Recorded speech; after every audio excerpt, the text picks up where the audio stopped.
Hello, everybody, and welcome to what I believe is, episode 6 of the Martial Arts Yoga Academy Philosophy Podcast, also known as the Maya Philosophy Podcast. And I guess on the subject of Maya, a type of Maya anyway, I wanted to start to talk a little bit about yoga's framework for understanding the self and how that ultimately relates to what it advises, what it prescribes normatively for people to do. Now, as with all big yoga topics, I have to make this disclaimer at the outset that my perspective is, of course, limited by my own experiences. It is the perspective of somebody who grew up in a secular Western context, modern context. So do your own homework, I guess is what I'm saying. Do your own research and draw your own conclusions about what yoga is or isn't, all right? All right. Now that that's out of the way, as per usual, I think if you're going to try and make some sort of case for what yoga is as a philosophical system, probably the text that you point to is the Yoga Sutras of Patanjali, which I think I've referenced at some point before. And, this is something that I kind of keep dancing around. It is a massive undertaking to get through like the entire sutras. I believe there are some resources out there that are kind of like a Yoga Sutras companion guide, so you can read it and then you can read the companion. And there are some texts out there that benefit from having a reader that goes alongside them, and certainly the sutras are a text I think that matches that description. But nonetheless, they are something that also I think any person can really just crack open and start working through. They're laid out in a fairly practical way, as far as I'm concerned. You've got the first 4 sutras, which are basically like little statements, or what some in philosophical circles might call aphorisms, if they want to seem really overly educated. And those aphorisms state first and foremost, now we begin the practice of yoga. Yoga is the stilling of the fluctuations in the heart, mind, the fluctuations in one's conscious experience. The benefit or the purpose of stilling these fluctuations is to access one's higher or true self. So therein is the sort of introduction of this concept of the self. And the consequence, the risk of failing to do this, is that you will instead identify yourself with the fluctuations. Okay. And I've made some content on my YouTube channel where I sort of explore what exactly I think is meant by that whole identifying with the fluctuations thing, right? Again, there's a lot that can be said about what these sutras are pointing at, what they mean. And so I don't want to get bogged down immediately in every tiny little nuance, because we could spend hours just talking about these 4 frickin' passages at the outset. But that's what it lays out at the beginning, right? It's like, all right, let's get started, everybody. So to me, that's passage 1, is like you walk into the studio, you turn on the lights. All right, hello, everyone, right? You walk into the gym, you bow onto the mat. Okay, everybody, let's get started. Seems like a practical place to start, right? You start by starting. Second, you say, okay, what are we doing here? We're doing yoga. What is yoga? Yoga is and then they say, what's this finding this stillness. And then why should you find this stillness? That's number 3. You should find this stillness so that you can find your higher or your true self. What's bad about not doing this? You will not find your true self. You'll instead be some sort of fake, or I don't know, maybe fake is too strong of a word, but you'll be something else than your true self. And this is, of course, presented to you as a bad thing. Now, the rest of the sutras go on to expand on what exactly these fluctuations or disturbances to your conscious experience are, like what form they can take, what forms your conscious experience itself takes. And it's really quite an interesting sort of theory of mind and a theory of consciousness that is presented to you as a set of claims and then some recommendations based on those claims about things that maybe are advisable or inadvisable. This is, I would say, fundamentally a philosophy of meditation, which is to say a philosophy of exploring one's own consciousness and conscious experiences. And so we come to this idea of the self, like immediately, one's identification of self. And boy, there's a lot there. Like, even if you set aside for a second this idea of the true self, right? Because that adds a whole nother layer of complexity. Like, what the fuck is the true? So I'm still trying to figure out what like my self is. And now you're telling me there's like a true self above and beyond that. Like, this sounds problematic to me. Well, put a pin in this true self thing. We'll come back to it. How do you think about who you are, what you are as a self? It's in many ways, I think the yoga tradition, if I can offer one critique of it just from my own personal experience, it gets a little wishy-washy on this, with a lot of people sort of assuming that you know, that they know, that I know, that you know what we all mean when we say it.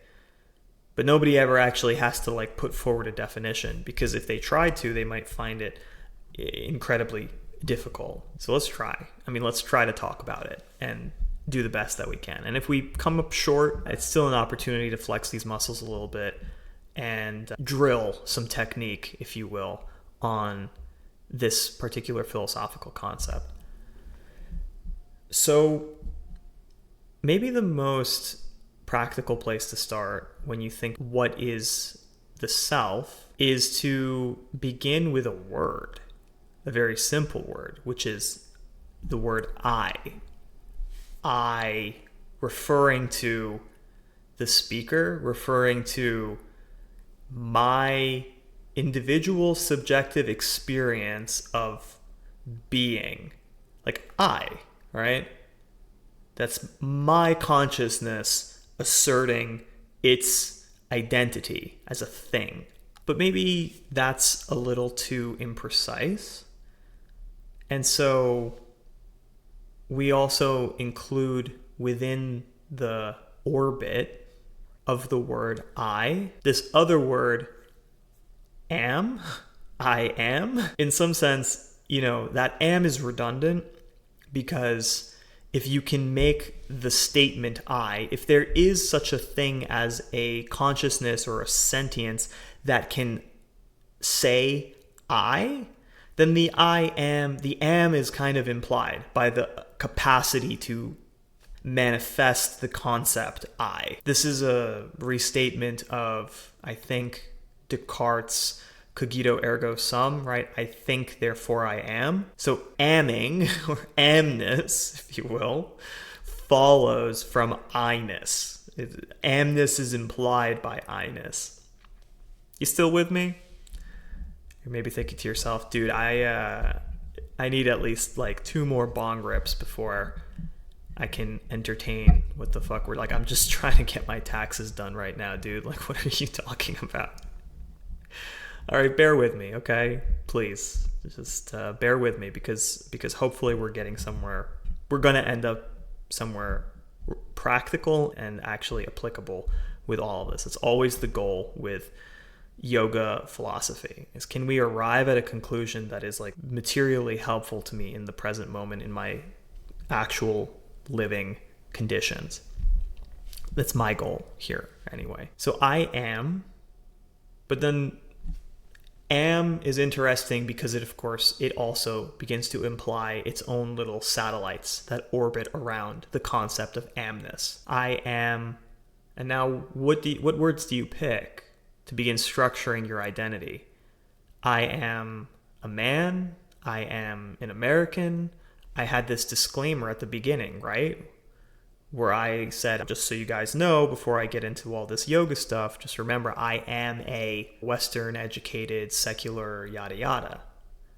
Well, that was my articulation of self that I thought was relevant for this entire conversation that we're having, was to make a point about the fact that I am this thing that somehow therefore influences how you should interpret or take everything that I say from that point onward. So whatever I happen to be myself has this bearing on whether or not you should listen to me, whether or not the points that I'm making are good ones or bad ones. Maybe you don't agree with that. Maybe you find those disclaimers to be, woke identity politics nonsense, and you say, no. Like, either you make a good point or you don't. You're backed by facts and logic, and you cite your sources, and you're right or you're wrong, and who you are, that context is meaningless. But, I would hazard a guess here that to my brethren on the right of the political spectrum who hate that kind of identity politics type stuff, what about, when it's your identity, right? Then suddenly it matters, doesn't it? Just a little bit. So let's not be so quick, right, to dismiss the relevance of identity in how we talk about things. We don't have to dwell on it either. That's why it's a disclaimer. It's not the point. It's just, hey, FYI. The ways in which we start to think about who we are or what we are does seem to be context driven, right? So when I got on my spiel about how I am this or I am that, for the context of just noting the limitations of my perspective on this topic, I listed ones that I thought were relevant to this conversation. I didn't feel the need to mention like what city I live in, right? Or what month I was born in, for purposes of my little disclaimer about my biases, perspectives. So the way that I identified myself was clearly influenced by what I thought was relevant or salient to the topic at hand, which is a topic about a philosophy that comes from a particular time and a particular place and a different culture than my own, right? And so it seemed relevant to me to say my identity is not identical to the identity of the people who came up with these ideas or consider these ideas more culturally proximate. My identity is not identical to the identity. That's yeah. Is that a useful turn of phrase? If you are talking about what you are, could you imagine it entirely stripped of context? Could you imagine yourself not as I am a man, or I am a father, or I am a husband, all things that I identify with? Could you just have I am, right? I am. I'm gonna sort of stick my neck out on the claim that what the Yoga Sutras are drilling down on when they start to talk about this sort of theory of amness or being or pure self, higher true self, is this initial proposition, I am, before you start attaching other context-specific things to it. So those fluctuations we were talking about at the beginning, the fluctuations in the heart-mind, think about those fluctuations as things orbiting around the word am. I am hungry, right? Hungry is a fluctuation, a disturbance. You guys remember those commercials for Snickers bars from, I don't know, maybe they still run them. I haven't really seen a Snickers commercial on TV in a hot minute. But remember, there's actually a pretty interesting existential statement contained in the promotion. The existentialism of the Snickers bar. You are not you when you are hungry. Well then, who are you? Are you you when you're full? What about when you're tired? When you've just gotten laid off from a job? When you come home and you realize your partner has been cheating on you, for the last 5 years? Like, are you you in those moments? Or are you a version of you experiencing something quite out of the norm? To betray my legal background here again for a minute, we have often thought of crimes of passion as deserving less punishment than crimes that are planned out far in advance. Malice aforethought is the term for it. Well, if planning something out is like worse than just in a fit of spontaneous rage because you walked in on your partner cheating on you or whatever, are we saying in some sense we're not going to punish you as badly because you weren't really you? But you were really you when you planned out this thing for 5 days in advance. The Yoga Sutras are, I think, reminding us that our perception of ourself is constantly influenced by what is happening in reality around us, right? Our consciousness is interacting with our environment. And so how we experience ourself is on the sort of waves of these fluctuations constantly. Maybe we're tired, maybe we're overworked. We will feel like our self will have a completely different color to it. I don't know what's the best metaphor here, right? The philosophical word that is sometimes used is qualia, which is like the experience of experiencing. I don't know, is that a good way to put it? Like, what is it like to be a person who is having a good life versus what is it like to be a person that is having a bad life, like subjectively? The sutras are saying before you get into all of that, there's just the fact that you are, right?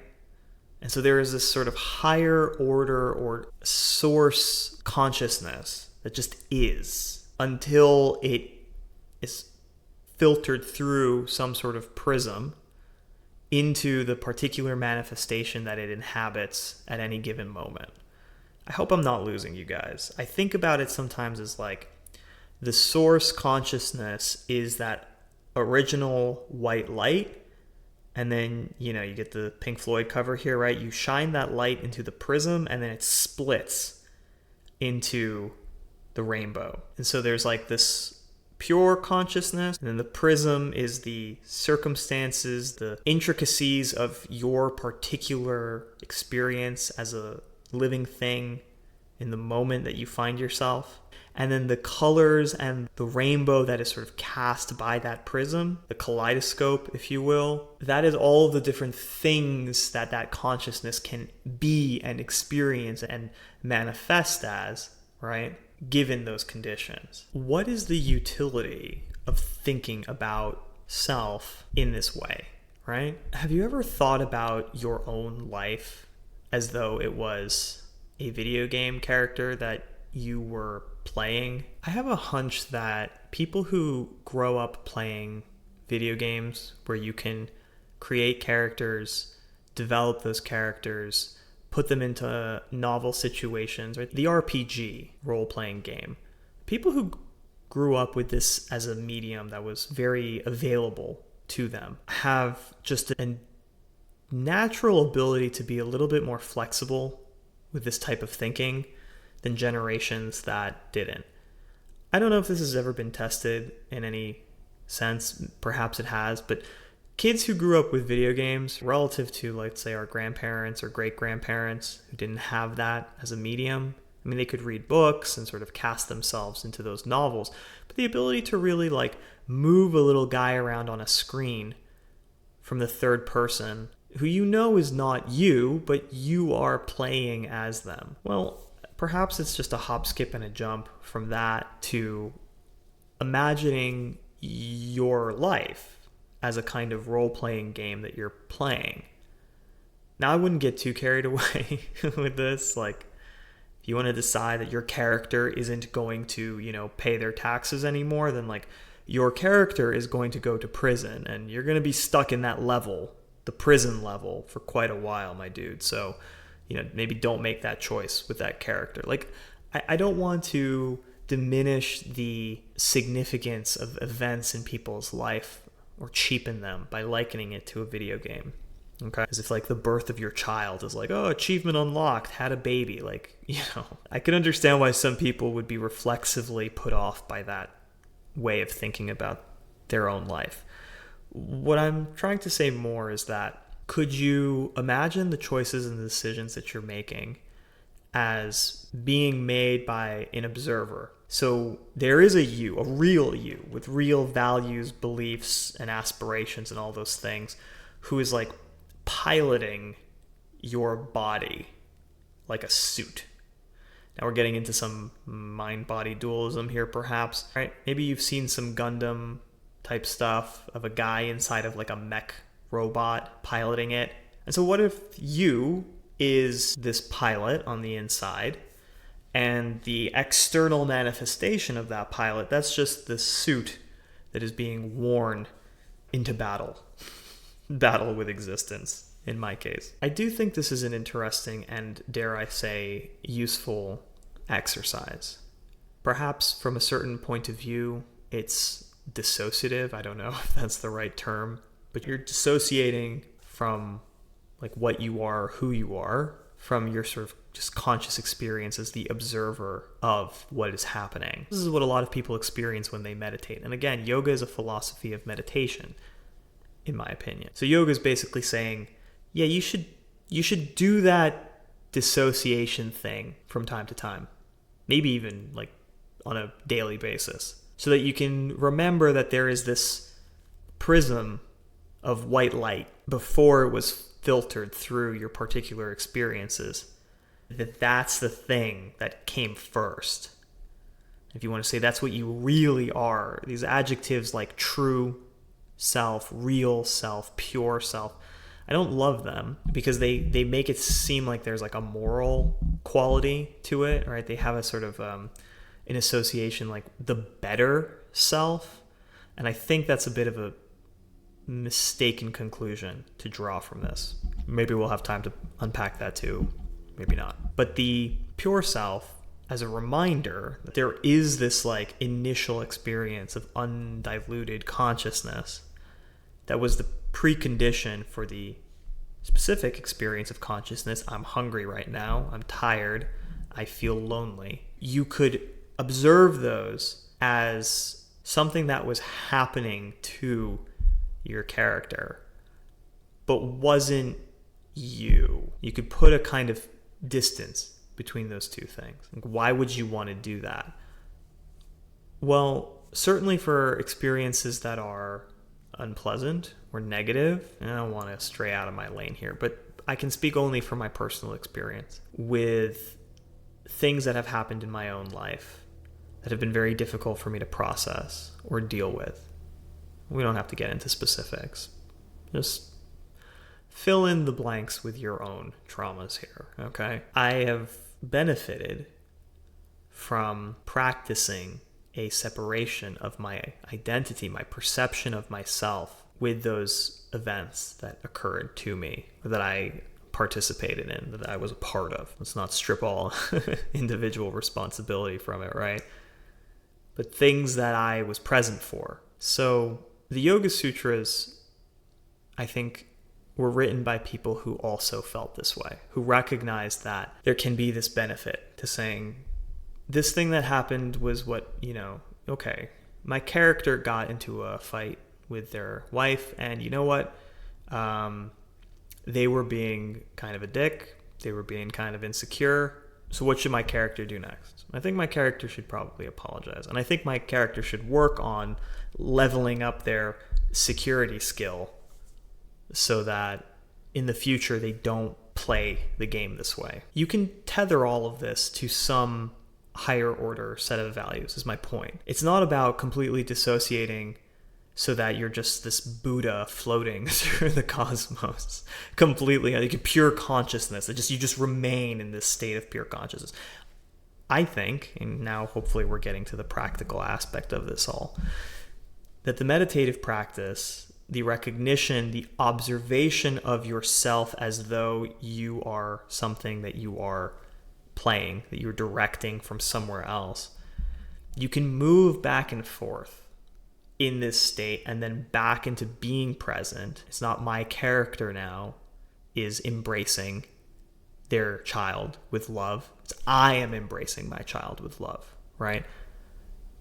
But you can come at that from a place of like intentionality, or you can be on a sort of autopilot. I think that's basically what the sutras are getting at. And there's a whole host of things that can happen to complicate this practice, to make this practice harder or easier. And that's like what the rest of the text is about. Hey, if you have a real negative memory that you're really ruminating on, that's going to make it hard to do this. It's going to make it hard to practice this yoga stillness because you're going to be constantly circling this world. So here are some things that we've figured out over time that we think help with this particular obstacle to finding stillness. And then there's like some other obstacle.